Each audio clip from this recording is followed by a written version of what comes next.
for somebody to remake their body, I don't care who you are, how long it takes, that's really difficult to do. Yeah. I mean, that is a slog that does not happen overnight. We have to ask you, for this audience, I want to know, what have you learned?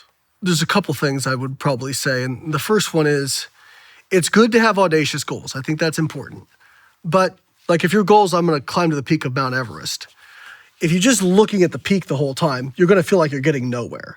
So have that big goal, but then break it up into smaller sections, right? Because otherwise it's just going to feel like a slog. And then also some goals it's hard to quantify, but you have to have some sort of quantification to know if you're moving towards it, you know? And I think a lot of times people make goals really nebulous, because then if it's nebulous, well, you can't really fail, right? You can't measure it, so therefore you can't have any accountability. Right. If I had to boil it down to three things, I would say have that big audacious goal, break it up into smaller, more obtainable goals, and then make it quantifiable.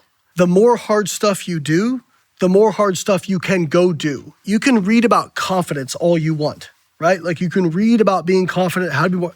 No, confidence comes because you have done things, you have worked through problems, you have gotten through it, and so you have a history to say, okay, I know I can do this, even if it's hard. It's a push, but you know it's possible for you to do. That's right. And that gives you the momentum. I got to do a follow-up there. I want to talk some more about entrepreneurship a little bit later, but I got to dive in here. How much do you believe your weight training and all the work you've done on your body and nutrition helped you in your business? It taught me goal setting. It taught me, wow, I can have something not go right and I can work through it, right? Like I played rugby in college. I went to make a tackle and a guy, he was running with the ball and his elbow came up. And so the elbow hit like the top of my head. Ooh. And it caused me to have two herniated discs in my cervical spine. And my first bodybuilding coach actually was a doctor of physical therapy as well. His name was Dr. Joe Klimzetsky. And I went and saw him and he goes, listen, doctors, physicians, and this isn't a knock on doctors and physicians. He's like, they're used to dealing with people who aren't going to like work through these problems. They're not going to work hard. He goes, I don't want to give you a guarantee, but I'm very confident that you will be strong as you were and stronger. And within 6 months of me doing rehab, working through it, I was back to hitting PRs in the gym. And then had like my next series of shows. I didn't place very well. I was disappointed. Worked through that, came back, had a successful season after that. Then I ended up winning a pro card in natural bodybuilding while I'm in graduate school. But during graduate school, I struggled. Like my first experiments didn't work at all.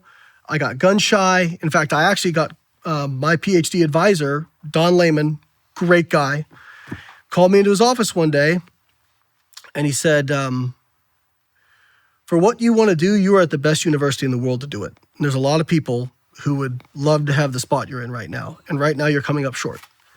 And he's like, this isn't coming with judgment. A PhD is not for everyone. And if you decide that it's not for you, that's fine. We can look at, doing a master's degree or whatever. And he goes, and I don't care if things don't work out, or I don't care if your experiments don't work, but I do care about effort. And I just want to see you being consistently putting in the effort. I looked at him, I said, you're right, and I'm going to fix it. And I tell everybody, I'm like, I had a whiteboard in my office in graduate school, and I wrote 3 things on the wipe-off board every day. And I'm like, I don't care if it takes me 2 hours or 20 hours, I got to get these 3 things done. And I got a PhD doing 3 things every day. And then while I was in graduate school, I tore my right pectoral. Without getting too much into the physiology of it, it was a very difficult repair because I didn't tear the tendon off the bone. I tore the muscle completely all the way through inside the muscle tissue. Doing what? Bench press. And so... Wow, that's when we know we got a lot of progressive overload. Too much. And he said, this is tough. This is like kind of trying to sew a hamburger back together, okay? Surgeon comes in, he goes, listen, you have to be ultra careful because I'm afraid if you sneeze, you'll re-tear it because you are held together by shoelaces and bubble gum right now, was his exact words. He was a funny guy. But I remember thinking as soon as they said it worked, I'm like, I'm going to be back.